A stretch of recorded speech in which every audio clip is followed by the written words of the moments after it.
বা হরফ পড়ার সময় আমাদের উপরের ঠোঁট এবং নিচের ঠোঁটের ভিজা অংশ একসাথে লাগবে বা। আর মিম পড়ার সময় উপরের ঠোঁট এবং নিচের ঠোঁটের শুকনো অংশ একসাথে লাগবে, মিম। আফরিন জাহান আশা লিখছেন 11 এবং 12। 11 নম্বরটা ছিল জিহ্বার আগা সামনের উপরে দুই দাঁতের গোড়া, ব দাল তা। আর 12 নম্বরটা হলো জিহ্বার আগা সামনের নিচের দুই দাঁত, সদ সিন ঝা। নাজমিন ইসলাম লিখছেন জি হুজুর। তৌফিক রহমান লিখছেন 16 এবং 17 মাখরাজ। এই দুইটা আমরা কিন্তু প্রথম কয়েকদিন আগের ক্লাসে কিন্তু এটা আলোচনা করছি যে 16 এবং 17 এই দুইটা মাখরাজে কোনো হরফ নাই। 16 নম্বর মাখরাজ হলো মুখের খালি জায়গা থেকে মাদের হরফ পড়া যায়। যখন আপনি মাদের হরফ পড়েন তখন অটোমেটিক এটা মুখের খালি জায়গা থেকেই হয়। আর 16 নম্বর মাখরাজ হলো নাকের বাসি থেকে গুন্না উচ্চারিত হয়। গুন্না যখন আপনি করেন তখন সেটা অটোমেটিক নাকেই যায়। তো ওইটা তো আমাদের আলাদা করে মুখস্থ করে পড়ার শেখার কোনো কিছু নাই। আর অলরেডি তো আপনারা জানেন যে আমি নিয়ম কানুন বেশি পড়াইতে ভালোবাসি না, আমি সহজ ভাষায় আপনাদের ভাষায় পড়াতে ভালোবাসি। তো এই কারণে ওগুলো আমি বাদ দিয়ে দিচ্ছি। ছিল জিহ্বার আগার পিঠ, তার বরাবর উপরে তালু, র। নুনের উচ্চারণটা বলে, নুন তো সহজ, নুন যেভাবে পড়বেন ওইভাবেই হবে, এখানে জটিলতা নেই। ফারদিন আক্তার লিখছেন ক্লাস শেষ করার আগে সব হরফ সহ মাত্রাদের ছবিগুলো শেয়ার করলে বেশি উপকার হবে। আপনি আমাদের পিডিএফ এবং 15। হুজুর আজকে টানটা আবার বলেন। 3 আলিফ মাদ হলো ওই যে ঢেউয়ের মতো একটা চিহ্ন দেখাইছিলাম গতকালকে, ওই চিহ্নটা থাকলে 3 আলিফ টান দিবেন, আর মোটা চিহ্ন থাকলে 4 আলিফ টান দিবেন। ওয়াও জেরের উচ্চারণ কি হবে? ওয়াও জের হবে উই। 11 নম্বরটা বলেন। 11 নম্বরটা বলছি জিহ্বার আগা সামনের উপরে দুই দাঁতের গোড়ার সাথে লাগবে, প দাল তা। আদেমুল বাসা লিখছেন পেইড কোর্স আছে কিনা এই মান্থে? পেইড কোর্সের ঘোষণা গতকালকে দিয়েছি আমি। ফারদিন আক্তার লিখছেন পিডিএফটা এখানে দিবেন, পিডিএফটা আমাদের একাডেমি হামজা। তৌফিক রহমান ভাই লিখছেন হুজুর আপনার ক্লাস অনেক মিস করবো, আমিও আপনাদেরকে অনেক। ইয়া তো কোনো হরফ নাই, হা আছে আর ইয়া আছে। পা উচ্চারণ উপরের দুই দাঁত নিচের ঠোঁটের কোন অংশে লাগবে? মাঝখানে লাগবে। 14 নম্বরটা মাখরাজটা বলেন প্লিজ। 14 নম্বর মাখরাজ হলো আমাদের নিচের ঠোঁটের মাঝ বরাবর আমাদের উপরের ঠোঁট, উপরের যে সামনের উপরে দুই দাঁত আছে সেই দুই দাঁত নিচের ঠোঁটের সাথে লাগবে, আর সেখানে আসবে ফা। পিডিএফ নিলে কি বই দুইটা এবং হরফ মাস্কের শীট পাবো? না, পিডিএফ নিলে তো পিডিএফ, বই নিলে তো বই। বই আলাদা দিয়ে বলেন। ওয়াও সবর ওয়া, ওয়াউজের উই, ওয়াও পেশ হু। আলমগীর হোসেন লিখছেন পিডিএফ নিতে চাই। আচ্ছা ক্লাস শেষে নাম্বার দিয়ে দিও। পিডিএফ নিলে কি বই দুইটা এবং একটা, এটা আনসার করছি। আজকের প্রথম হরফটা আরেকটু দেখেন, এই যে প্রথম হরফ স্ক্রিনে দেখানো আছে। পিডিএফ এর জন্য কি টাকা দিতে হবে? হ্যাঁ, পিডিএফ এর ফি তো 100 টাকা, এটা তো প্রথম ক্লাস থেকেই আপনারা জেনে থাকেন। কাতের সাথে কেমন হবে? ওয়াও জবর ওয়া, ওয়াউজের উই, ওয়াও পেশ হু। র কখন পৌর বারিক হয় ইনশাল্লাহ বলবেন। এটা 11টা নিয়ম, এটা বলা যাবে না, বললে বুঝবেনও না। এটা বিস্তারিত ডিটেলস, এটা আমাদের 2-3 দিন সময় লাগে ওই র পৌর বারিক পড়াইতে। এটা একটু অ্যাডভান্স, এটা আমরা শিক্ষার্থীদেরকে পড়াই যখন কোরআনের মোটামুটি তারা না যারা ধরে ফেলে, রিডিং করতে পারে তখন। তো এখানে যেহেতু অনেকে আছেন বেসিক, এটা আলোচনা করলে অনেকেই বুঝতে পারবেন না, কনফিউশনে পড়বেন। কখন কলকলা হয় না একটু আবার বলেন। সব জায়গাতেই কলকলা হয় না, শুধু হয় 5টা হরফ আসলে, কফতা বাজিম দাল, আর 5 হরফে যজম থাকলে। ক্লাস শেষ হবার পর কি বই নিতে পারবো? হ্যাঁ নিতে পারবেন, বই যদি আমাদের স্টকে থাকে। পেইড ব্যাচে কিভাবে ভর্তি হবে আর কত টাকা? আচ্ছা ঠিক আছে, ক্লাস শেষে পরে আবার কোন হরফ? ইয়া হরফের পরে তো আর কোনো হরফ নাই, আরবি হরফ তো 29টা। 3 মান্থ পেইড কোর্স কি এখন চালু? শিখবেন না তাহলে উচ্চারণটা কিন্তু একুরেট আসবে না। ফাতেমা আলো লিখছেন ইনচুন নাকি ইংচুন? চু দিয়ে তো কোনো শব্দ নাই, সিন আছে, ইংসুন হইতে পারে। পিডিএফ নিতে চাইলে চাই, তাহলে কি মার্কশিট সহ পাবো? হ্যাঁ মার্কশিট পাবেন, মার্কশিট সহ। দদ হরফটি বলে দিন। বদ। ঝায়ের জবর যে পেশটা একটু বলে দেন। ঝা জবর ঝা, ঝাজের ঝি, ঝা পেশ ঝু। মাকড়া 17 কি কি? মাকড়া 16 17 যেটা পড়তে হবে না। ওয়াও পেশটা কিভাবে হয় একটু শিখাই দেন। ওয়াও পেশ ভু। এখন ওইটাকে আপনি বলতে পারেন যে বাংলায় লিখলে কেমন আসবে? বাংলায় আসলে ওইটা আসে না, কারণ বাংলায় ওইটার কোনো অক্ষরই নাই।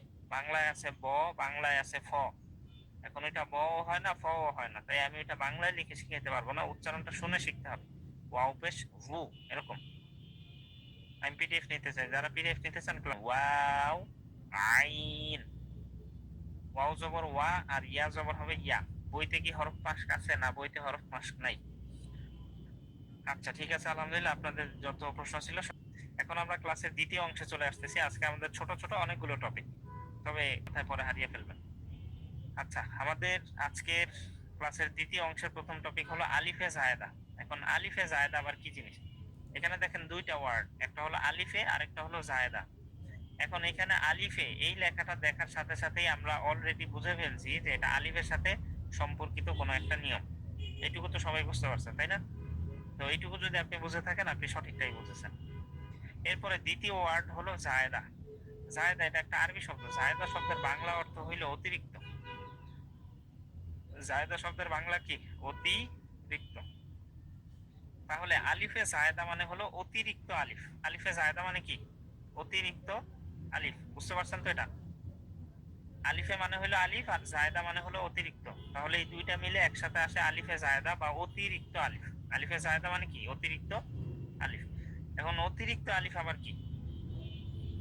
আপনারা খেয়াল করেন হরকতের ক্লাসে, মানে 2 নম্বর ক্লাসে কিন্তু আমরা একটা টপিক আলোচনা করছিলাম যে আপনি যখন কোরআন পড়বেন বা আরবি পড়বেন, তখন আপনি যদি এমন কোনো হরফ দেখেন যেই হরফের সাথে জবর জের পেশ জজম সাকিন কিছুই নাই, তখন আপনি ধরে নেবেন এটা অতিরিক্ত হরফ। আপনি কি ধরে নেবেন? এটা অতিরিক্ত হরফ। আর অতিরিক্ত হরফ হইলে করণীয় কি? অতিরিক্ত হরফ হইলে করণীয় হলো সেটা বাদ পড়ে যাবে। আপনার বানান করতে হবে না, পড়তেও হবে না, ওইটা লেখায় আছে, লেখা পর্যন্তই থাকবে। ওইটা আপনার বানান করারও কোনো প্রয়োজন নেই এবং মিলিয়ে পড়ার তো প্রশ্নই আসে না। বুঝতে পারছেন? এই হলো অতিরিক্ত আলিফের ব্যাপারগুলো। তো কোরআনে আপনি যত জায়গায় হরফ পাবেন, খালি হরফ, যেই হরফের সাথে কোনো কিছু নাই, আপনি ধরে নেবেন প্রত্যেকটাই হলো অতিরিক্ত হরফ, আর অতিরিক্ত হরফগুলো আপনার পড়তে হবে না। এখন একটা বিষয় ইন্টারেস্টিং, সেটা খেয়াল করেন। আলিফ হইলো এমন একটা হরফ যেই হরফটা খালি আসলেও কিছু কিছু সময় কিন্তু পড়া হয়ে যায়। কিভাবে হয়ে যায়? আচ্ছা, কেউ কি বলতে পারবেন? আমি তাহলে আপনাদের আজকে একটু কুইজ হিসেবে নেই তো। কেউ কি বলতে পারবেন আলিফটাকে কিছু কিছু সময় পড়া যায়? এই আসিফ ভাই বললেন যে সেই জায়গাটা হইলো যখন জবরের বাম পাশে আলিফটা আসে, আলিফটা খালি থাকলেও তখন ওই আলিফটাকে পড়া যায়। তো আলিফটাকে আমরা কিভাবে পড়ি? ওই যে আলিফটাকে আমরা টান দিয়ে ফেলি এক আলিফ। ঠিক আছে, তার মানে ওই আলিফটা পড়া হচ্ছে। বানানোর সময় দেখেন আমরা কিন্তু ধরেই বানানটা করি। ক্লিয়ার? তার মানে এখন আলিফকে চেনার জন্য আমাদেরকে এমন কোন একটা চিহ্ন ব্যবহার করতে হবে যার মাধ্যমে আমরা বুঝতে পারবো যে এই আলিফটা অতিরিক্ত আলিফ। অন্য সকল হরফের ক্ষেত্রে তো আমরা বুঝে যাই যে এখানে কোনো কিছু নাই, তার মানে এটা অতিরিক্ত হরফ। তো আলিফের ক্ষেত্রে কিন্তু আমরা এটা বুঝতে পারি না। ওইটা বোঝার জন্য আলিফের উপরে এরকম একটা গোল চিহ্ন ব্যবহার করা হয়। আলিফের উপরে এরকম একটা গোল চিহ্ন ব্যবহার করা হয়। তো আলিফের উপর যখনই আপনি গোল চিহ্ন দেখবেন, তখন আপনি ধরে নিবেন এটা অতিরিক্ত আলিফ। বুঝা গেল? আলিফের উপর যখন আপনি গোল চিহ্ন দেখতে পাবেন, তখন আপনি ধরে নিবেন এটা হলো অতিরিক্ত আলিফ। আর অতিরিক্ত আলিফ আসলে করণীয় কি? অতিরিক্ত আলিফ আসলে করণীয় হলো এই আলিফটাকে বাদ দিয়ে দিবেন। এটা বানানো করতে হবে না, রিডিংও করতে হবে না, কিছুই করতে হবে না। ক্লিয়ার? আচ্ছা, আমরা তাহলে উদাহরণ দিয়ে আরো ক্লিয়ার করি।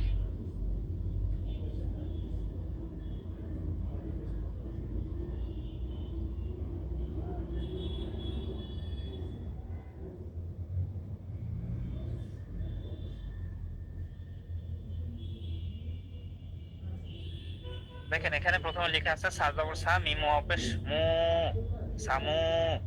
এরপরে দেখেন দাল আলিফ জবর দা, সামু দা।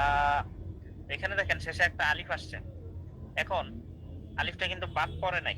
কেন আলিফটা বাদ পড়ে নাই? আমরা এক আলিফ মাদের সময় শিখেছি জবরের বাম পাশে খালি আলিফ আসলে তখন এই আলিফটাকে এক আলিফ টেনে পড়তে হয়। তো এখানে এই যে জবরের বাম পাশে খালি আলিফ আসছে, তাই এই আলিফটাকে এক আলিফ টেনে পড়তে হয়েছে। আলিফটা কিন্তু বাদ যায় নাই, অথচ এটা ধরেন একটা অতিরিক্ত আলিফ। এখন কিভাবে বুঝবো যে এটা একটা অতিরিক্ত আলিফ? বোঝার উপায় হলো আলিফের উপরে এরকম একটা গোল চিহ্ন থাকবে। আলিফের উপর যখনই গোল চিহ্ন আসবে আমরা ধরে নিব এটা অতিরিক্ত আলিফ। এটা বানান করতে হবে না, পড়তে হবে না। তখন আমরা জাস্ট শুধুমাত্র এই দাল পর্যন্ত বানান করে পড়বো। সা জবর সা, মিম ওয়াও পেশ মু, সামু, দাল জবর দা, সামু দা। ক্লিয়ার? তো এক কথায় আমি যদি পুরোটা আবার সামারি করি, অনেক কিছুই তো বলছি, ধরেন বুঝতে পারেন নাই। অনেক কথাই তো বলছি, ধরেন আপনি কিছুই বুঝেন নাই বা কঠিন মনে হয়েছে, তাহলে একদম সহজ ভাষা সেটা হলো যখন আপনি আলিফের উপর গোল চিহ্ন দেখবেন, তখন আপনি ধরবেন এটা একটা অতিরিক্ত আলিফ। আর অতিরিক্ত আলিফ হইলে ওটা আপনার বানান করতে হবে না, পড়তে হবে না, কিছুই করতে হবে না। একদম সিম্পল এবং সহজ ভাষায়। আলিফের জায়গাটা সবাই ক্লিয়ার তো? আচ্ছা, আমরা পরবর্তী টপিকে যাই তাহলে। আনা শব্দ পড়ার নিয়ম। আনা শব্দ আবার কি জিনিস? আনা শব্দ হইলো এই যে এরকম লেখা থাকে, আলিফে একটা জবর থাকে, নুনে একটা জবর থাকে, আর জবরের বাম পাশে একটা খালি আলিফ থাকে। তাহলে কি হলো? আনা হলো, তাই না? আনা বানান করলে দেখবেন আনা হয়। তো এই যে যে আনা শব্দটা আছে, এই আনা শব্দটা পড়ার একটা নিয়ম আছে, ওই নিয়মটা আমরা এখন আলোচনা করব। আনা শব্দ পড়ার নিয়ম কি? তাসলিম আক্তার লিখছেন, যদি শব্দের মাঝখানে থাকে তখন কি পড়ার সময় বলতে হবে না?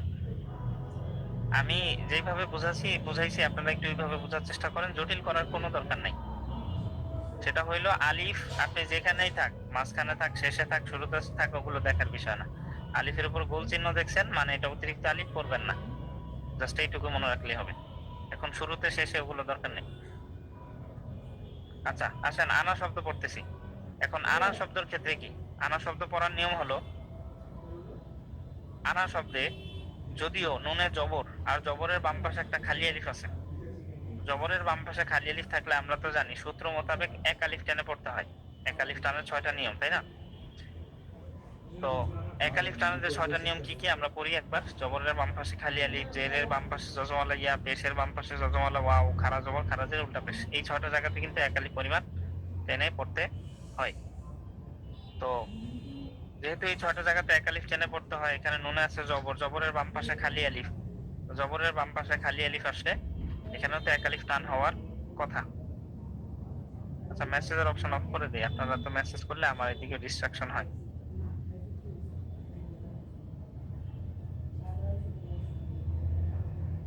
আচ্ছা আমি একটু মেসেজের অপশনটা অফ করে দিই, 1 মিনিট।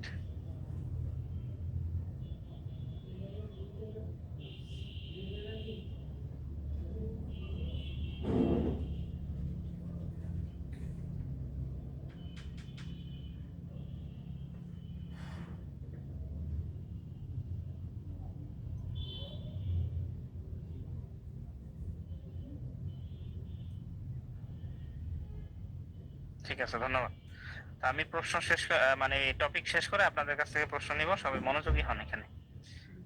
মানে এই এই মেসেজের অপশন অন থাকলে আপনারা প্রশ্ন করেন একটা, তখন আবার মনোযোগের দিকে চলে যায় আর কি, ডিস্ট্রাকশন হয়।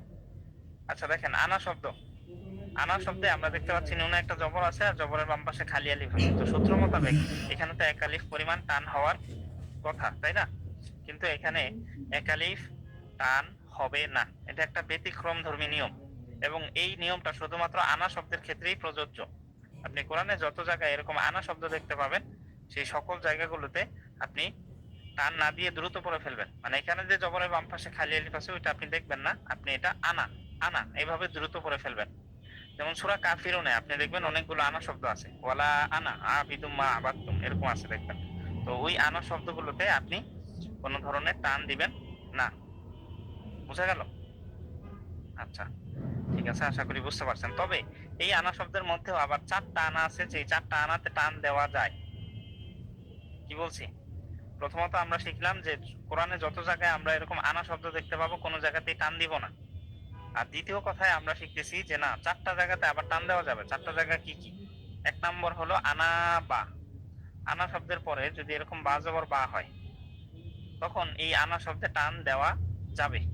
মানে আনা শব্দের পরে যদি বা জবর বা দেখতে পান তখন আপনি সেখানে টান দিবেন। 2 নম্বর আনা বু, আনা শব্দের পরে যদি আপনি বা ওয়া উপেশ বু এরকম দেখতে পান তখন আপনি সেখানে এক আলিফ পরিমাণ টান দিবেন। 3 নম্বর হলো আনা মিলা, আনা শব্দের পরে যদি আপনি এরকম মিমজের মি লামজাউল্লাহ মিলা দেখতে পান তখন আপনি সেখানে এক আলিফ পরিমাণ টান দিবেন। 4 নম্বর হলো আনা শব্দের পরে যদি আনা সিয়া এই শব্দটা আপনি দেখতে পান, আনা সিয়া, তখনও আপনি এক আলিফ পরিমাণ টান দিবেন। তো এই 4টা আনা আমাদের একটু মুখস্থ রাখতে হবে, কারণ যদি আমাদের এই 4টা মুখস্থ না থাকে তাহলে কিন্তু কোরআনে আসার পরে আমাদের ভাবতে ভাবতে সময় চলে যাবে অনেক। আর যখনই ভাবতে ভাবতে সময় চলে যাবে তখন কিন্তু আমরা ওই দ্রুত বা রিডিংটা কিন্তু পড়তে পারবো না। আপনাদের নিশ্চয়ই খেয়াল থাকার কথা, প্রথম দিকের একটা ক্লাস আমি বলছিলাম যে আসলে কোরআন পড়ার জন্য খুঁটিনাটি অনেকগুলো বিষয় খেয়াল রেখে পড়তে হয় আর কি। তো যে কোনো একটা জায়গাতে যদি আপনার একটু দুর্বলতা থাকে, যেমন ধরেন আপনি সব ভালো পারেন কিন্তু গুণনার জায়গাগুলোতে আপনার দুর্বলতা আছে, আপনি সব ভালো পারেন কিন্তু ধরেন এক আলিফ টানের জায়গাগুলোতে সমস্যা আছে, এরকম যদি কোনো জায়গাতে নির্দিষ্ট কোনো জায়গাতে সমস্যা থাকে, এই একটা জায়গার কারণে আপনার কোরআন তেলাওয়াতের পুরো যেই এই গতিটাই স্লো হয়ে যাবে শুধু এই একটা জায়গায় সমস্যা থাকার কারণে। বোঝা গেল? তাই প্রত্যেকটা জায়গা খুব ভালোভাবে কভার করতে হবে এবং খুব বেশি বেশি প্র্যাকটিস করতে হবে। তাহলে এই চারটা আমরা একটু মুখস্থ করে নেই।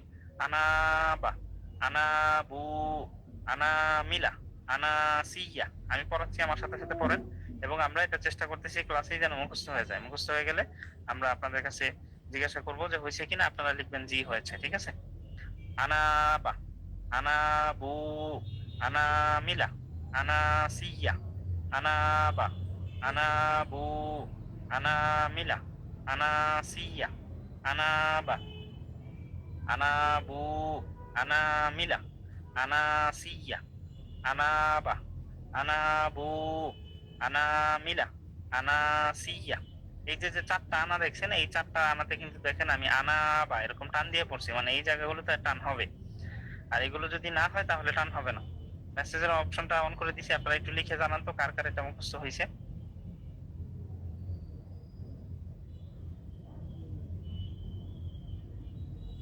হুম, আমি তাহলে পড়তে থাকি, যাদের হয়নি আমার সাথে সাথে পড়ে ফেলেন। মেসেজে লিখেন হয়ে গেলে। আনা বা, আনা বু, আনা মিলা, আনা সিয়া, আনা বা। টান কি একালি পরিমাণ হবে? হ্যাঁ, একালি পরিমাণ হবে। আনা বা, আনা বু, আনা মিলা, আনা সিয়া, আনা বা, আনা বু, আনা মিলা, আনা সিয়া। আচ্ছা, আলহামদুলিল্লাহ, দেখতে পাচ্ছি হয়ে গিয়েছে। তাহলে ভালো হলো, ক্লাসে মুখস্থ হয়ে গেল। হুজুর 4 জায়গায় টানতে হবে, অন্য জায়গাতে টানতে হবে না কেন? এটা আলাদা একটা ব্যতিক্রমী নিয়ম। প্রত্যেকটা ভাষাতেই দেখবেন কিছু কিছু ব্যতিক্রমী নিয়ম থাকে। যেমন ইংরেজির ক্ষেত্রে যদি আমরা বলি রাইস, RICE, রাইস। এখন বলেন তো শেষে যে ই আছে, ই এর কাজটা কি? যদি এটাকে আমরা ধরি তাহলে ই আসে হলো রস্বইকার অথবা একার, তাহলে হয়ে যাইতো রাইসি অথবা হয়তো রাইসে। কিন্তু আমরা পড়ি তো রাইস, তার মানে শেষের ই অক্ষরটা কিন্তু পড়া হচ্ছে না। ঠিক এরকমই আর কি, প্রত্যেকটা ভাষাতেই কিছু কিছু এরকম ওয়ার্ড থাকে যেগুলো থাকলেও আসলে পড়তে হয় না বা ব্যতিক্রম নিয়মটা থাকে। যেমন ধরেন পদ্মা। পদ্মা লেখার সময় আপনি যদি বাংলায় লিখতে চান বা ইংরেজিতেও যদি লেখেন তাহলে লেখা লাগে PADMA। আসলে হয় পদ মা, কিন্তু আমরা পড়তেছি তো পদ্মা, তাই না? বাংলায় লিখলেও দেখবেন লেখা হয় প, দয়ের নিচে ছোট করে লেখা হয় ম, কিন্তু আমরা তো পদ মা বলি না, বলি পদ্মা। এরকমই আর কি, প্রত্যেকটা ভাষাতে কিছু ব্যতিক্রম নিয়ম কানুন থাকে আর কি। এগুলো কি কোরআনে একবার করে আসবে? হ্যাঁ, অবশ্যই। আচ্ছা, তাহলে আমরা মেসেজের অপশন অফ করে দিলাম, আমরা পরবর্তী টপিকে যাই।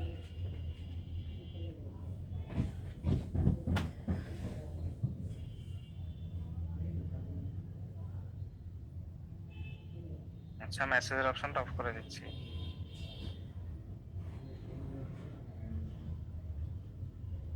ক্লিয়ার তো সবাই? এটার মধ্যে বেশ টান দেওয়া যাবে না। তবে আনা শব্দটা যদি এই চারটার কোনো একটা হয়, আনা বা হয়, আনা বু হয়, আনা মিলা হয় অথবা আনা সিয়া হয়, তখন সেখানে টান দেওয়া যাবে। ক্লিয়ার? তাহলে আসেন আমরা পরবর্তী টপিকে যাই। এবার পরবর্তী টপিকটা খুবই গুরুত্বপূর্ণ এবং বড় টপিক। এটা কিন্তু ছোট টপিক না, এটা হলো ওয়াকফের বিষয়ে আমাদের আলোচনা। আপনি ভুল করে না ফেলেন করি, তখন সাধারণত বিভিন্ন ভাবে ওয়াকফটা আসে।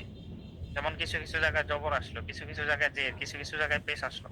তো আমি 4টা ফ্রেমওয়ার্ক দিব, এই 4টা ফ্রেমওয়ার্ক যদি ফলো করেন তাহলে এর বাহিরে আর অন্য কোনো ধরনের ওয়াকফ আসবে না। ঠিক আছে? আচ্ছা, 1 নাম্বার, আপনারা বাংলাটা লিখে নিয়েন, আমি বাংলাটা এখানে লিখতেছি না। তো আপনারা চাইলে বাংলাটা লিখে নিতে পারেন, অন্যথায় কিন্তু মনে থাকবে না। ঠিক আছে? আর আমি এখানে উদাহরণ লিখে বোঝানোর চেষ্টা করব, আমি বাংলাটা লিখবো না। 1 নাম্বার নিয়ম হলো যে হরফের পর ওয়াকফ থাকবে সেই হরফটিকে সাকিন করে পড়তে হবে। যারা কায়দা নিয়েছেন ওইখানে দেখবেন পাবেন শেষে দেওয়া আছে। যে হরফের পর ওয়াকফ থাকবে সেই হরফটিকে সাকিন করে পড়তে হবে, এটা হলো 1 নম্বর নিয়ম। যে হরফের পর ওয়াকফ থাকবে সেই হরফটিকে সাকিন করে পড়তে হবে। যে হরফের পর ওয়াকফ থাকবে সেই হরফটিকে সাকিন করে পড়তে হবে, এটা হলো ওয়াকফের 1 নম্বর নিয়ম। যে হরফের পর ওয়াকফ থাকবে সেই হরফটিকে সাকিন করে পড়তে হবে। যে হরফের পর ওয়াকফ থাকবে সেই হরফটিকে সাকিন করে পড়তে হবে। যে হরফের পর ওয়াকফ থাকবে সেই হরফটিকে সাকিন করে পড়তে হবে। আশা করি লিখে নিয়েছেন। এখন আসলে আমি উদাহরণ দেখাই।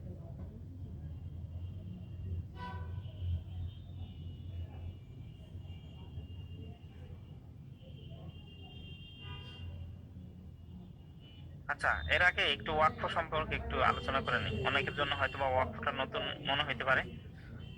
তো ওয়াকফ কি জিনিস? ওয়াকফ শব্দের অর্থ হইলো থামা। ওয়াকফ শব্দের অর্থ কি? থামা। তো এটাকে যদি আমরা বাংলা বা ইংরেজিতে বলি তাহলেও বলা যায়, বাংলায় কিন্তু আমরা এক একটা লাইনের শেষে দাঁড়ি দেখতে পাই, তাই না? ইংরেজির ক্ষেত্রে কিন্তু আমরা ফুল স্টপ দেখতে পাই। এটা ধরেন ওয়ান কাইন্ড অফ ওইটার মতোই আর কি। কারণ কোরআনটা তো অনেক বড়, এখন যদি মাঝখানে কোথাও থামার জায়গা না থাকে, আমরা কি একদমে পুরো কোরআন পড়তে পারবো? এটা তো ইম্পসিবল, তাই না? পড়তে তো পারবো না। তো এই কারণে এরকম বিভিন্ন জায়গায় থামার জায়গা দেওয়া হয়, যেখানে আমরা দম ফেলে আবার নতুন করে শ্বাস নিতে পারি। কারণ আরবি পড়ার একটা রুলস হইলো, একটা আয়াতকে একদমে পড়তে হয় বা এক শ্বাসে পড়তে হয়, ঠিক আছে? তো এখন আমাদের তো পুরা কোরআন একদমে পড়ার সুযোগ নাই। তো এই কারণেই কোরআনের মাঝখানে বিভিন্ন জায়গায় ওয়াকফের চিহ্ন ব্যবহৃত হয়, এবং ওই চিহ্নগুলো দেখে আমরা সেই জায়গাগুলোতে থামি। এখন বাংলায় তো আমরা দেখছি এইভাবে দাড়ি দেখলে আমরা বুঝি লাইন শেষ, ইংরেজির ক্ষেত্রে ফুল স্টপ দেখলে আমরা বুঝি লাইন শেষ। তো আরবির ক্ষেত্রে কি? আরবির ক্ষেত্রে এরকম গোল চিহ্ন ব্যবহার করা হয়, এই যে এরকম বৃত্তের মতো। এই যে যে গোল চিহ্নটা দেখাইলাম, এই গোল চিহ্ন ব্যবহৃত হয়, এটাই হলো ওয়াকফের চিহ্ন। তো আপনারা যখন কোরআন খুলবেন এরকম গোল চিহ্ন অনেক দেখতে পাবেন, তবে এখানে আপনারা নতুন আরেকটা জিনিস দেখতে পাবেন, সেটা হলো এটার ভিতরে কি যেন একটা সংখ্যা লেখা থাকে। যারা নুরানি কোরআন গুলো পড়েন আপনারা দেখবেন যে এটার ইয়াতে কি বলে, এটার মাঝখানে বিভিন্ন ধরনের সংখ্যা লেখা থাকে। আহ এগুলো যারা নুরানি কোরআন পড়েন দেখবেন বাংলায় লেখা, যারা হাফিজি কোরআন পড়বেন তারা দেখবেন আরবিতে লেখা আছে, এরকম সংখ্যা লেখা থাকে। তো এই যে যে সংখ্যাটা, এই সংখ্যাটা হইলো মূলত আয়াত নম্বর। এই সংখ্যাটা কি? আয়াত সংখ্যা বা আয়াত নম্বর, মনে থাকবে। আর ওয়াকফের মূল চিহ্নটা কেমন? এই যে এরকম গোল। এই গোল চিহ্নের জায়গাগুলোতে আমরা ওয়াকফ করব। আশা করি ক্লিয়ার। তো এক নম্বরটা আমরা বলছিলাম যে হরফের পর ওয়াকফ থাকবে সেই হরফটিকে সাকিন করে পড়তে হবে। তাহলে ধরেন এখানে হা খারাজের হি, এই হরফটার পরে ওয়াকফের একটা চিহ্ন আসলো, এই যেরকম গোল। এই হা খারাজের হি, এটার পরে ওয়াকফের চিহ্নটা আসলো। আচ্ছা, এখন আমাদের করণীয় কি? আমাদের কি করতে হবে? এক নম্বর রুলস বলতেছে যে হরফের পর ওয়াকফ থাকবে সেই হরফটিকে সাকিন করে পড়তে হবে। এখানে আমরা দেখতে পাচ্ছি হা হরফের পর ওয়াকফ আসছে। তাহলে এখানে হা হরফে জবর আসছে নাকি জের আসছে না পেশ আসছে, এগুলো আমাদের দেখার বিষয় না। আমরা এখানে যখন পড়বো তখন হা হরফে আমরা মনে মনে একটা সাকিন ধরে পড়বো। বুঝতে পেরেছেন? আবারও বলি, এক নম্বর রুলসটা হলো যে হরফের পর ওয়াকফ থাকবে সেই হরফটিকে সাকিন করে পড়তে হবে। তো এখানে হা হরফের পরে ওয়াকফ আছে। এখন হা হরফের সাথে কি আছে এটা আপাতত আমাদের দেখার প্রয়োজন নাই। আমরা কি করব, হা হরফে সাকিন করে দিব এবং এখানে এইভাবে ওয়াকফ করব। তাহলে কি হয়? কফ ওয়াও জবর হয় কও, আর মিম হা জের হয় মিহ। কও মিহ, কও মিহ। বুঝা গেল? তারপর আসলে আমরা 2 নম্বর রুলসে যাই। 2 নম্বর রুলসটা হলো 2 জবর তানবিনের বামে ওয়াকফ থাকলে এক জবর বাদ যাবে, এক আলিফ টান হবে। খাতায় একটু লিখে নিতে পারেন। 2 জবর তানবিনের বামে, 2 জবর তানবিনের বামে ওয়াকফ থাকলে, 2 জবর তানবিনের বামে ওয়াকফ থাকলে এক জবর বাদ যাবে, এক আলিফ টেনে পড়তে হবে। 2 জবর তানবিনের বামে ওয়াকফ থাকলে এক জবর বাদ যাবে, এক আলিফ টান হবে। 2 জবর তানবিনের বামে ওয়াকফ থাকলে এক জবর বাদ যাবে, এক আলিফ টান হবে। 2 জবর তানবিনের বামে ওয়াকফ থাকলে এক জবর বাদ যাবে, এক আলিফ টান হবে। 2 জবর তানবিনের বামে ওয়াকফ থাকলে এক জবর বাদ যাবে, এক আলিফ টান হবে। আশা করি লিখে নিয়েছেন। এখন তাহলে আমরা উদাহরণ দেখাই।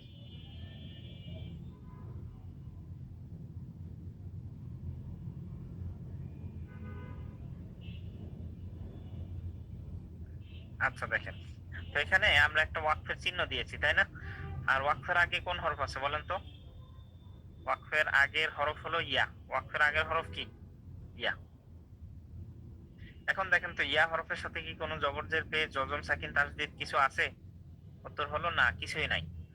আর আমরা 2 নম্বর ক্লাসে এই কথাটা শিখেছি যে যদি আরবি হরফের সাথে কোনো জবর জের পেশ জজম সাকিন কিছুই না থাকে, তখন সেই হরফটা বাদ পড়ে যায়। তার মানে এখানে ইয়া হরফটা বাদ পড়ে গেল। তো ইয়া হরফটা যদি বাদ পড়ে যায় তাহলে ওয়াকফের আগে কোন হরফ আছে বলেন তো? ওয়াকফের আগে ওয়াও আছে, এখানে ইয়াটা কিন্তু বাদ। তাহলে আমরা ধরবো ওয়াকফের আগের হরফ কি? ওয়াও। আর ওয়াও এর উপরে আছে 2 জবর। ওয়াও এর উপরে আছে কয় জবর? 2 জবর। আর 2 নম্বর রুলসে আমরা শিখছি যে 2 জবর তানবিনের বামে, এটা কিন্তু শুধু 2 জবরের ক্ষেত্রে প্রযোজ্য। তো তো এই নিয়মটা আলোচনা করলে অনেকে আবার দুই জের দুই পেশকে এটার সাথে অ্যাড করে ফেলে, আসলে কিন্তু দুই জের বা দুই পেশ হইলে কিন্তু এটা হচ্ছে না। হ্যাঁ, শুধুমাত্র দুই জবর হইলে হবে। দুই জবর তানবিনের বামে যদি ওয়াকফ হয় তখন এখান থেকে একটা জবর বাদ যাবে আর এক আলিফ টান হবে। তাহলে এখানে দুইটা জবর আছে, আমরা একটা জবর কেটে দিচ্ছি। আর এই যে যে একটা জবর আছে, এই একটা জবর এক আলিফ টান হবে, তাহলে তপেশ তু। আর ওয়াওয়ে আছে জবর, তাহলে ওয়াও জবর হবে ওয়া, এক আলিফ, তাহলে হলো তুয়া, তপেশ তু, ওয়াও জবর ওয়া, তুয়া। এখন ভালো প্রশ্ন রেজ হতে পারে আপনাদের মনে যে এখানে তাহলে দুই জের আর দুই পেশ আসলে কি করব? উত্তর হলো দুই জের দুই পেশ হলে এই যে যে এক নম্বরে যে রুলসটা, যেটা জেনারেল রুলস আর কি, সাধারণ রুলস, যে যে হরফের পর ওয়াকফ থাকবে সেই হরফটিকে সাকিন করে পড়তে হবে। তাহলে দুই জের আসুক আর দুই পেশ আসুক, ওয়াকফের আগে যদি আসে তখন সেখানে আমরা সাকিন করে দিব এই জেনারেল রুলস অনুযায়ী। আর দুই নম্বর রুলসে আমরা দেখলাম দুই জবর তানবিনের বামে যদি ওয়াকফ হয় তখন এক জবর বাদ যায়, এক আলিফ টান হয়। 3 নম্বর রুলস, ওয়াকফের সময় গোলতা হলে গোলতা হা হয়ে যাবে এবং সাকিন করে পড়তে হবে। ওয়াকফের সময় গোলতা থাকলে গোলতা হা হয়ে যাবে এবং সাকিন করে পড়তে হবে। ওয়াকফের সময় গোলতা থাকলে গোলতা হা হয়ে যাবে এবং সাকিন করে পড়তে হবে। ওয়াকফের সময় গোলতা থাকলে গোলতা হা হয়ে যাবে এবং সাকিন করে পড়তে হবে। ওয়াকফের সময় গোলতা থাকলে গোলতা হা হয়ে যাবে এবং সাকিন করে পড়তে হবে। এটা হলো রুলস। আশা করি লিখে নিয়েছেন। এখন আমরা উদাহরণের মাধ্যমে দেখাই।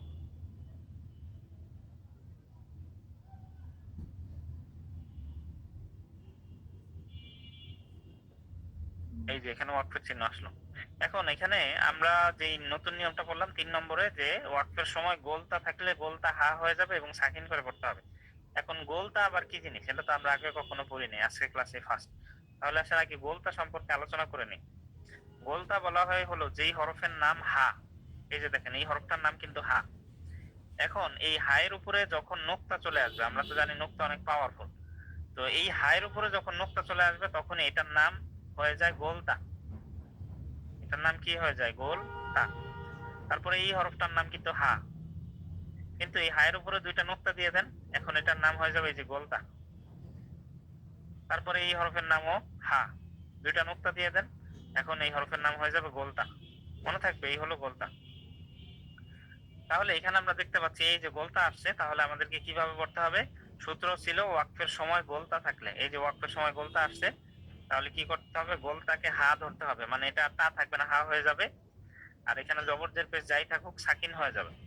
তাহলে এখানে আছে ওয়াকিআতু, তাহলে এটা হয়ে যাচ্ছে হা এবং সাকিন। হা এবং সাকিন হয়ে গেলে হয়ে যায় আইন হা জবর আহ, তাহলে ওয়াকিআহ, ওয়াকিআহ, ওয়াকিআহ। 4 নম্বর রুলস। 4 নম্বর রুলসটা হলো ওয়াকফের সময় যদি আমরা কোনো তাসদিদ দেখতে পাই, মানে ওয়াকফের আগে যেই হরফটা আছে সেই হরফের সাথে তাসদিদ আছে, তখন আমরা কি করব? এখানে আমরা উদাহরণ লিখছি।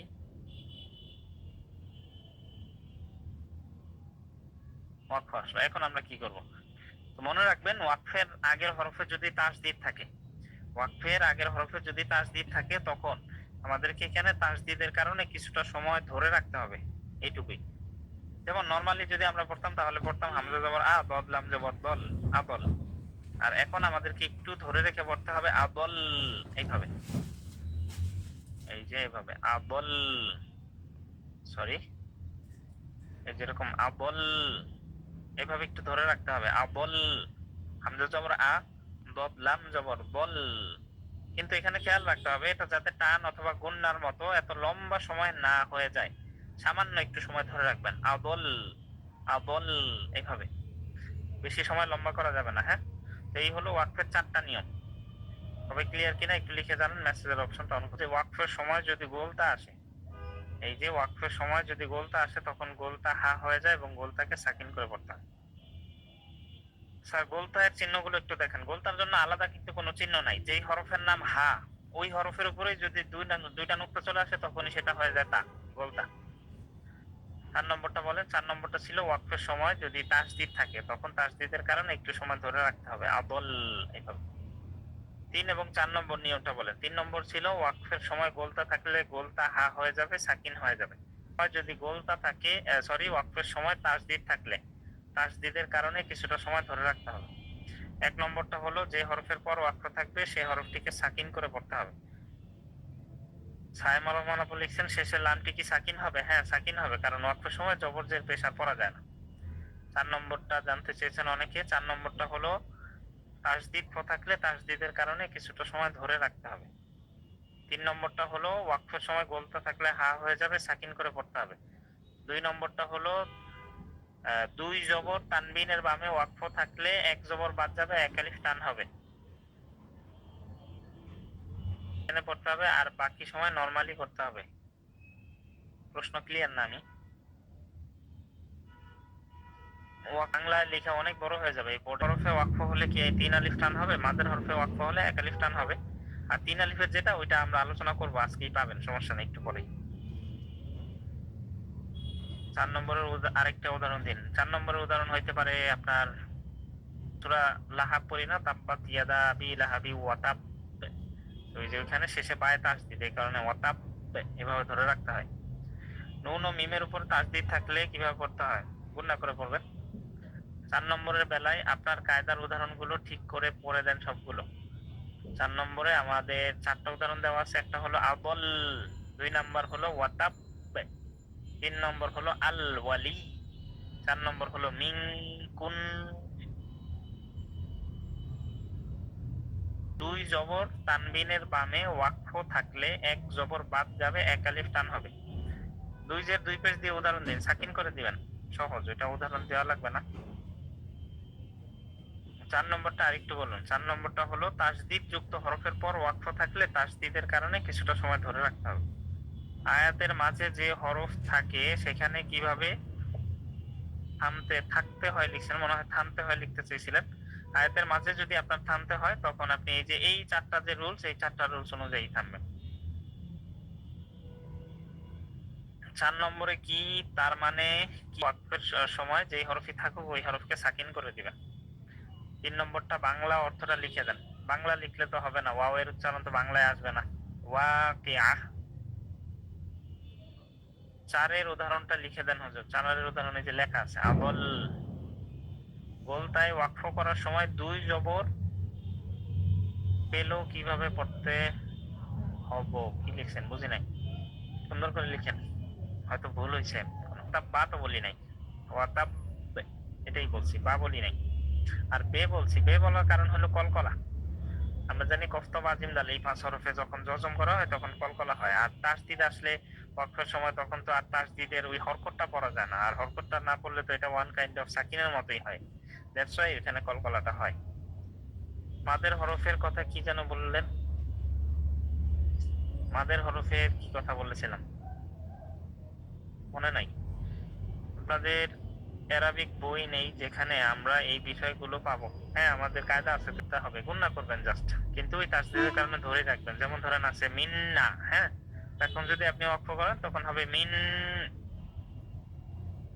কোরআন তেলাওয়াতে মাঝখানে নিঃশ্বাস শেষ হয়ে গেলে থামলে কেমনে শুরু করব? থামলে এর 1-2 আয়াত আগের থেকে শুরু করবেন। গোলতায় 2 জবর পেলে ওয়াকফ পেলে কিভাবে পড়তে হবে? গোলতায় 2 জবর পাইলেন আর ওয়াকফ পেলেন, তখন ওই যে গোলতাকে আপনি হা ধরবেন, সাকিন করে দিবেন, তখন আর 2 জবরের নিয়ম কাজ করবে না। এর পর ওয়াকফ থাকলে তাসদিদের কারণে কিছুটা সময় ধরে রাখতে হয়। ওয়াকফের সময় টান হবে কখন? ওয়াকফের সময় যদি 1 আলিফ টান আসে তখন টান দিবেন। কায়দা প্র্যাকটিস করলে কি ইজিলি শেখা যাবে? হ্যাঁ প্র্যাকটিস করলেই তো। হুজুর আল্লাহ শব্দের নাম একবার বলবেন প্লিজ। আল্লাহ কোরআনের সামনেই আপনি পেয়ে যাবেন সূচিপত্রে শুরুতে কি জিনিস। তো মাদ অর্থ তো টেনে পড়া, এটা তো জানেন অলরেডি নাকি? এটা আমরা ওই 3 নম্বর আমাদের নতুন এই শব্দটা লিন কি জিনিস সেটা আমরা দেখি। লিনে 2টা। লিনের হরফ কয়টা? 2টা। প্রথমটা হলো জবরের বাম পাশে যজমওয়ালা ওয়াও, এটা এইভাবেই খাতায় লিখে নিয়েন, জবরের বাম পাশে যজমওয়ালা ওয়াও। আর আমি বাংলা লিখলাম না, আমি উদাহরণ দিয়ে লিখি। যেমন দাল হরফ লিখলাম, দালে আসলো জবর, আর জবরের বাম পাশে আসলো যজমওয়ালা ওয়াও, মানে ওয়াও এর উপরে যজম। এটাই হলো লিনের হরফ। এটা কি লিনের হরফ। আর লিনের 2 নম্বর হরফ হলো জবরের বাম পাশে যজমওয়ালা ইয়া। এখন জবরটা যে কোনো হরফের উপর আসতে পারে। এখানে ধরেন আমরা র হরফ লিখলাম, র এ দিলাম জবর, আর জবরের বাম পাশে দিলাম একটা ইয়া, ইয়ার উপরে আছে যজম। ইয়ার উপরে যজম থাকার কারণে এটাকে বলা হয় যজমওয়ালা ইয়া। আর ওয়াও এর উপরে জজম থাকার কারণে ওইটাকে বলা হয়েছে জজমওয়ালা ওয়াও। ঠিক আছে, লিনের হরফ হলো তাহলে দুইটা, এক নাম্বার জবরের বাম পাশে জজমওয়ালা ওয়াও, দুই নম্বর হলো জবরের বাম পাশে জজমওয়ালা ইয়া, এই দুইটা লিনের হরফ। এখন প্রশ্ন হইল লিনের হরফ আসলে কাজ কি? লিনের হরফ আসলে কোনো কাজ নাই, কিছুই করতে হবে না। এখন প্রশ্ন আসবে, আপনারা বলবেন যে স্যার আপনি তো বলছেন না আপনি কখনো মানে যে জিনিস প্রয়োজন নাই ওগুলো শিখান না, তাহলে এটা তো প্রয়োজন নাই, তাহলে কেন শিখাইলেন? প্রয়োজন এখন নাই, তবে একটু পরে আছে আর কি, এই কারণে শিখতে হচ্ছে। সাধারণ কোন কোরআনে লিনের হরফ পাবেন, কায়দাতে পাবেন, আম্মা পাড়াতে পাবেন, তখন আপনার কোনো কাজ নাই। যেমন এখানে দাল ওয়াও জবর দাও, র ইয়া জবর রয়, কোনো কাজ কিন্তু নাই, কোনো টান দেই নাই, গুণনা করি নাই। কিন্তু লিনের হরফের কাজ শুরু হয় তখন যখন লিনের হরফের বাম পাশে কোনো একটা হরফ থাকে এবং সেই হরফের সাথে ওয়াকফ থাকে, তখন কাজ শুরু হয়। যেমন ধরেন আমরা একটা উদাহরণ লিখলাম, এখানে খ ওয়াও জবর খ, এখানে কোনো কাজ নাই কিন্তু দেখেন। এরপরে আমরা একটা অক্ষর লিখলাম ফা দুইজের ফিন, খও ফিন, এখনো কিন্তু দেখেন কোনো কাজ হয় নাই, মানে কোথাও আমরা কোনো টান দেই নাই, খও ফিন নরমালি পড়ছে। কিন্তু টানটা হবে বা মাদ্দে লিন হবে তখন যখন এই যে যে লিনের হরফটা জবরের বাম পাশে জজমালা ওয়াও, এই লিনের হরফের বামের হরফ এইটা, আর বামের হরফের সাথে যখন ওয়াকফ আসবে তখন এই জায়গাতে কাজ শুরু হবে, এই জায়গাতে কাজ শুরু হবে। বুঝা গেল? তাহলে খ ওয়াও জবর খ, ফা দুইজের ফিন, খও ফিন, কোনো কাজ নাই। কিন্তু যখন এখানে ওয়াকফ চলে আসলো, এখন আমরা যে একটু আগে ওয়াকফের চারটা রুলস শিখছি, চারটা রুলস এর মধ্যে প্রথম রুল ছিল যে হরফের পর ওয়াকফ থাকবে সেই হরফটিকে সাকিন করে পড়তে হবে। তো এখানে ফা হরফের পর ওয়াকফ আসছে, তাহলে ফা হরফে কি হয়ে যাবে? সাকিন হয়ে যাবে, জবরদের পেশ এগুলো বাদ পড়ে যাবে। তো মাদ্দে লিনের সংজ্ঞাটা হইলো বা মাদ্দে লিনের নিয়মটা হইলো, লিনের হরফের বামের হরফে যখন ওয়াকফ থাকে তখন সেখানে এক আলিফ পরিমাণ টান দিয়ে পড়তে হয়, আর ওইটাকেই মাদ্দে লিন বলে। বুঝতে পারছেন? যেমন এখানে খ জবর খ, ফা দুইজের ফিন, খ ফিন ছিল, কিন্তু এখন ওয়াকফ কারণে তো আর এই দুই জের পড়া যায় নাই। দুই জের যেহেতু পড়া যায় নাই, ওইখানে সাকিন হয়ে গেছে। এই যে একটু আগে যে চারটা রুলস বললাম, এই চারটা রুলসের আলোকে এখানে সাকিন হয়ে গেছে। তো যখনই লিনের হরফের, আপনারা শুধু এইটুকু মনে রাখেন, লিনের হরফের পরের হরফের সাথে যখন ওয়াকফ থাকবে, এই যে ওয়াকফ, লিনের হরফের পরের হরফের সাথে যখনই ওয়াকফ থাকবে তখনই লিনের হরফে এক আলিফ টান দিতে হবে। আগে ছিল খ ওয়াও জবর খ, এখন হবে খ ওয়াও জবর খৌ, খৌ এভাবে ধরে রাখতে হবে, তাহলে পুরোটা হলো খৌফ।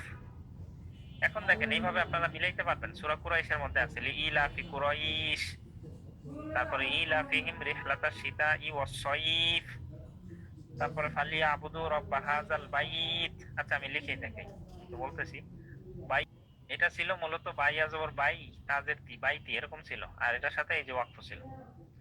তাহলে এই যে দেখেন বাই আজবর বাই, এটা লিনের হরফ কিনা আসেন আমরা দেখি। লিনের হরফ আমরা পড়ছি দুইটা, এই যে প্রথমটা জবরের বাম পাশে জজমালা ওয়াও, আর এটা হলো দুই নাম্বারটা জবরের বাম পাশে জজমালা ইয়া, দুইটা কিন্তু জবরের বাম পাশে জজমালা ওয়াও, আর আরেকটা হলো জবরের বাম পাশে জজমালা ইয়া। এখানে খেয়াল করেন বায়ে আছে জবর আর জবরের বাম পাশে আসছে জজমালা ইয়া, তার মানে এটা লিনের হরফ। লিনের হরফ হলে আমাদের কি করতে হবে? দেখতে হবে পরের হরফ কি এবং পরের হরফের সাথে ওয়াকফ আছে কিনা। তাহলে দেখেন এখানে লিনের হরফের পরে একটা হরফ আছে, প্রথম সূত্র মিলল। দ্বিতীয় সূত্র হইলো এখানে ওয়াকফ থাকতে হবে, দেখেন ওয়াকফও আসলো। তো ওয়াকফের আমরা যে চারটা রুল শিখছি সেই চারটার প্রথমটা ছিল কি, যে হরফের পর ওয়াকফ থাকবে সেই হরফটাকে সাকিন করতে হবে, তার মানে এটা সাকিন। আর এই যে যে লিনের হরফটা আছে এখানে এক আলিফ পরিমাণ টান হবে। তাহলে আগে ছিল বাইতি, বাইয়া জোর বাই তাজেতি বাইতি, আর এখন ওয়াকফ করার কারণে হইতেছে বাইত। এই যে ডট ডট ডট ডট দিয়ে আমরা এক লিখে সরি ত লিখলাম বাইত, আর এখানে টান হবে এক আলিফ। এটাই হলো মাদ্দে লিন। ক্লিয়ার? বুঝতে পারলেন? আবুদু রাব্বা হাযাল বাইত, তারপর আল্লাযী আত'আমাহুম মিন জু'ই ওয়া আমানাহুম মিন খাউফ। এভাবে সূরা কুরাইশ থেকে বের করবেন। লিন, লিন আসলে কি জিনিস? লিনের হরফ হলো দুইটা। এক নম্বর হলো জবরের বাম পাশে জজমালা ওয়াও, এখন জবরটা যে কোনো হরফের উপর হইতে পারে, এখানে আমরা দেখতে পাচ্ছি দালের উপরে আছে। এই জবরটা বায়ের উপর থাকতে পারে, কাফের উপর থাকতে পারে, শিনের উপর থাকতে পারে, যে কোনো জায়গায় থাকতে পারে। তো জবরের বাম পাশে আপনি দেখবেন জজমালা ওয়াও আছে কিনা। আর দুই নম্বরটা হলো জবরের বাম পাশে জজমালা ইয়া, এই দুইটা হলো লিনের হরফ। এখন লিনের হরফ হলে কাজ কি? লিনের হরফ হলে কোনো কাজ নাই, তবে লিনের হরফের পরে যদি একটা হরফ থাকে আর সেই হরফের সাথে যদি ওয়াকফ থাকে, বুঝতে পারছেন? লিনের হরফের পরে যদি একটা ওয়াকফ থাকে, মানে সরি একটা হরফ থাকে, লিনের হরফের পরে একটা হরফ থাকে, হরফের সাথে ওয়াকফ থাকে, তখন এই লিনের হরফে এক আলিফ টান দিয়ে পড়তে হবে। সিম্পল, এইটুকু বুঝলেই হবে। ওয়াকফ থাকে তখন সেখানে এক আলিফ টানটা 3 আলিফ হয়ে যায়। 6টা অপশন আরেকবার: জবরের বাম পাশে খালি আলিফ, জেরের বাম পাশে যজমালা ইয়া, পেশের বাম পাশে যজমালা ওয়াও, খারা জবর খারা জের উল্টা পেশ। তাসলিম আক্তার লিখছেন খারা জবর আর উল্টা পেশ দিয়ে একটু উদাহরণ দেখেন। খারা জবর আর উল্টা পেশের কোনো এক্সাম্পল আপাতত মনে পড়তেছে না। সূত্রটা আবার বলেন। সূত্রটা হলো এক আলিফ মাদের যে 6টা নিয়ম, সেই 6টা রুলসের পরের হরফের সাথে ওয়াকফ আসলো, তখন এই এক আলিফ টানটা চেঞ্জ হয়ে 3 আলিফ হয়ে যাবে। মধ্যে আরজি কি 3 আলিফ টান হবে? হ্যাঁ, মাদ্দে আরজিতে 3 আলিফ টান হবে, মাদ্দে লিনে আবার এক আলিফ টান হবে। লিন মনে থাকবে কিন্তু আরজিটা বললো না। আবার আরজিটা হলো এক আলিফ মাদের যে 6টা নিয়ম, সেই 6টা নিয়মের পরের হরফের সাথে ওয়াকফ আসলেই তখন সেটা মাদ্দে আরজি হয়ে যায়। 4 আনা টানা যাবে, তার আগে আজকে কি পড়ানো হয়েছে? আলিফে জায়েদা পড়ানো হয়েছে, অতিরিক্ত আলিফ। পরিচিত অনেকে জানতে চেয়েছে আবার কতদিন দিলেন আরেকটা মাদ্দে আরজি। এই 6টা বিষয় খেয়াল রাখলেই আপনার ওয়াকফ সমস্যা হবে না।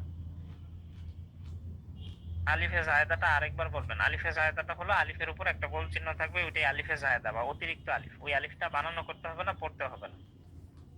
6টা আরেকবার বলবেন। জবরের বাম পাশে খালি আলিফ, জেরের বাম পাশে যজমালা ইয়া, পেশের বাম পাশে যজমালা ওয়াও, খারা জবর খারা জের উল্টা পেশ।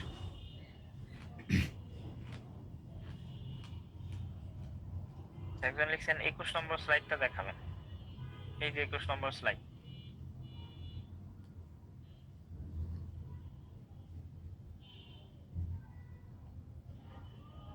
একজন লিখছেন স্যার এই ফ্রি ক্লাসগুলো কি প্রত্যেক বছর নেন?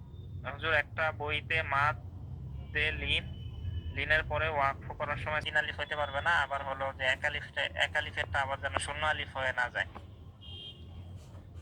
বাচক শব্দ, যে শব্দ দিয়ে আদেশ করা হয় ওগুলোকে আসলে আমর বলা হয়। ঠিক আছে? এখানে আল্লাহ তাআলা ইত্তাবিউ বলছে, মানে তোমরা অনুসরণ করো, এই কারণে এখানে জের হয়েছে আর কি। এটা একটু গ্রামাটিক্যাল ব্যাপার।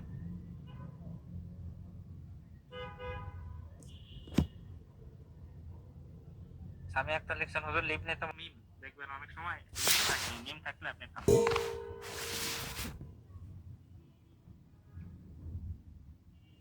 হুজুর আপনার এক পারার পর রেকর্ড সহ 3 মাসের একটা কোর্স করানো কবে হবে? ওইটাও এখনো বলতে পারতেছি না, এটা আসলে অনেক সময় সাপেক্ষ ব্যাপার, তো রেকর্ড ক্লাসগুলো করতে হবে।